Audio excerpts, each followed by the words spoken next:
وفي ظل ذلك المشهد الكوني الرائع تأتي هي إليه لكي تعانقه، ثم تطلق صوتها لكي تفتنه فتهتز شرايين قلبه. لم نشعر بالمسافات التي قطعناها والضروب الملتوية التي مشيناها. هنا إشارة واضحة لوجود حركة هادئة داخل النص، فهما لم يستقرا في مكانهما، وإنما فيما يبدو أنهما لقيا معاناة شديدة في عبور تلك الضروب التي قطعاها معا. وهنا يبدو التماهي واضحا في تلك اللقطة الفريدة، ذلك التماهي الذي جعلهما يتوحدا معا وكأنهما أسطورة أحادية المغزى. صرخات وضحكات وخوف وشعور بالطمأنينة تغير الأحوال وتبدل المسارات، وهي كلها مشاعر عنها الكاتب ببراعة شديدة. فهناك مقولة شهيرة تقول: وبضدها تعرف الأشياء.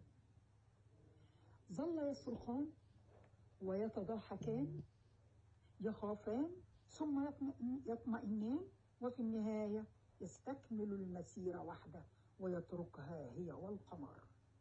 عندما انتهيت إلى تلك العبارة استقر في يقيني أن ضمير الغائبة هي لم يكن الكاتب يقصد به سوى تلك الدنيا الفانية التي إذا ما أقبلت أخذتنا بالأعناق ومنحتنا لحظات من سعادة تظل محفورة في قلوبنا نتطوف بها في زمن الترحال، فهي تبدو كلحن عذب تطيب الآذان لسماعه وتهفو النفس دائما إلى جرسه الموسيقي الجميل.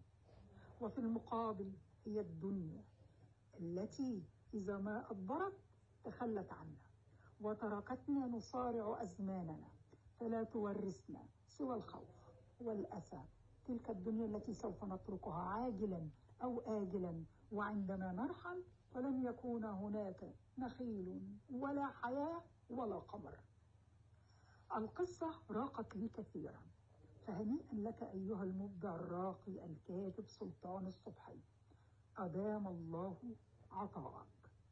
شكرا جزيلا. السلام عليكم ورحمة الله. أندلس رشدي حسن. وفي ظل